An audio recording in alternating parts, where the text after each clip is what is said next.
All right, guys. Well, here we are on Antiga Shipyard, and in the green in the upper right part of the map, the player who won Game 1, fell in Game 2, wants to get that lead again in this series. It is Fnatic Rain. And over on the lower left part of the map from the team TSL is a player who I think a lot of people are expecting to win this series, but his opponent has proven to be a challenge from time to time. It is TSL Polt. And it's an important note to point out for you guys who are just tuning into this tournament for the first time or something along those lines, that this is a tournament being played for $12,000 in prizes. We're going to end it next Tuesday. That's going to be the grand finals. You guys can expect that then. And $5,000 goes to first place, along with a paid trip to IPL 4 and entrance into the open bracket. Now, you are competing for your team. You are the champion for your team. So if we have a case where, like, Polt makes an incredible run through the lower bracket and he comes back and wins the whole shebang, then he's already an invite to IPL 4. So he would not get the paid trip because, well, he already has one. It would go to someone else on his team because that's what he's fighting for. There's a lot of good TSL players that I'd love to see come.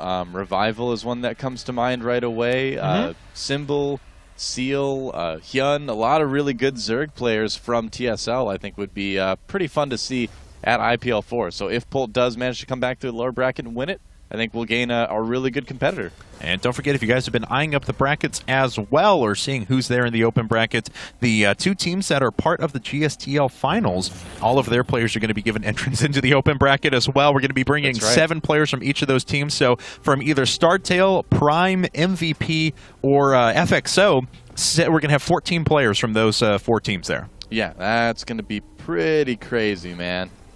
It's a big deal.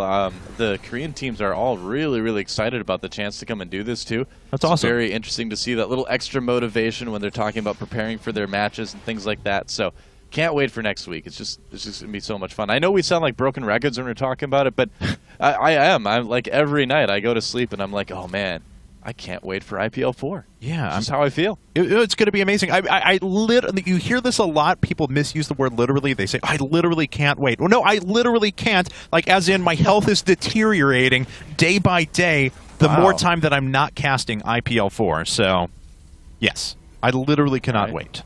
You said it. Yes. There you go. Hey! Ooh, Proxy Factory.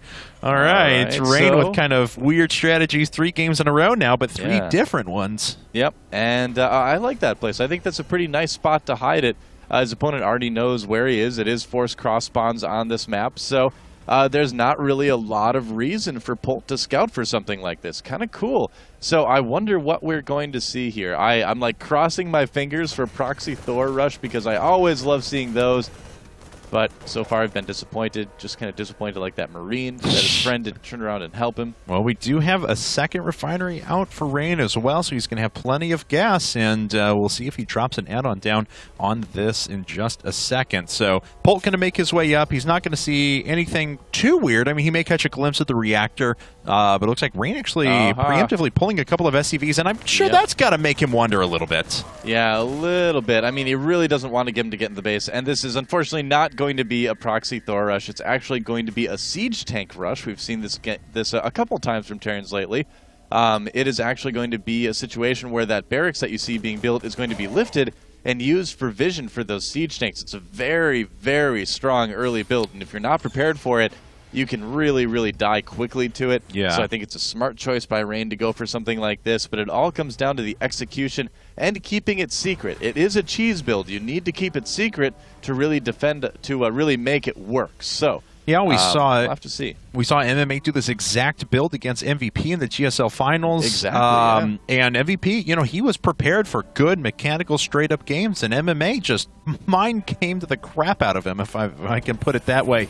And it worked out very, very well. So, well, Siege mode about halfway done now. It's time to start pushing out for Fnatic Rain. What does Polt have at home? He has 1 bunker, and that is not going to be enough. No. In fact, he's only going to have Marines and Combat Shield. This is going to be really rough. Basically, the only thing Polt can do is to just take all his SCVs, just go for it, try to crush it with a big, big SCV Marine, surround. And if he doesn't do that, if he just kind of lets his Marines sit there and sort of die, he's going to be in big trouble here. Oh, and the siege tank's rolling right up to the perfect spot right away. Yeah, siege mode not quite done, but it was picking away at that tech lab for a little while. Once you allow 3 tanks to be built up here, it becomes just way too much. Oh, is he going to lose a siege tank? Yes, he does. Polt loses a lot of Marines in return, though, so we'll see now as more tanks get added on, as bunkers keep getting pushed forward, if Polt is going to have enough to make this work. Yeah, I can't believe he let himself lose a siege tank like that early on. Big mistake for Fnatic Rain, but as you can see, he's still in a great spot. Wants to kill that tech lab right away because he doesn't want any Marauders in the mix. There's one out right now. Oh, and he leaves the tech lab to just burn down. Interesting. That could actually be repaired, too. Okay, now he did siege up again, just kind of moving back to stay safe a little bit. So, yeah, no more Marauders, it looks like, until that second tech lab finishes for Polt. So Rain's still in an okay spot here. Let's see. He's got 2 tanks added on. The third one's just about to pop up. Polt has a pretty good number of forces, starting to pick away at his opponent's barracks as well, and his own barracks is about to be lit on fire, so he's going to have to move that away. It's soaking up some damage now, but still going to need to be moved away in a bit. There it goes. Yep, having that bunker is a really, really nice thing for Rain right now. It keeps him quite safe against a lot of things. He's got 3 siege tanks now. This is starting to look a little bit deadly. Here comes 3 Marauders. Is it going to be enough? I don't know. He needs to target fire the Marauders, and he does push back Polt. I'd say Rain, at this point, because of that, has this game wrapped up. Would be nice to kind of repair that barracks a little bit, but yeah, we'll have to see what happens. He did lose 1 siege tank. And looks like he will finally get it repaired up. Yep. There we go. Yeah, you really need to have that. You need to be using your energy for mules right now. You can't afford to scan too much. And Rain does have, let's see, actually take a look at his vision here real quick. Okay, so he can't see the SCVs repairing it quite yet, so he's not doing any splash damage to them at the moment. He's doing quite a bit of damage, yes, but Polt's still just trying to hang on barely. He's got a starport coming up. He's going to be moving into stim here in just a bit. Looks like finally the SCVs are going to go down and the bunker is going to disappear. Yes, it will, and without that bunker, he can start to move his siege tanks up a little bit farther, and I think that's what we're going to see here. Yeah, just 1 unsieging right now.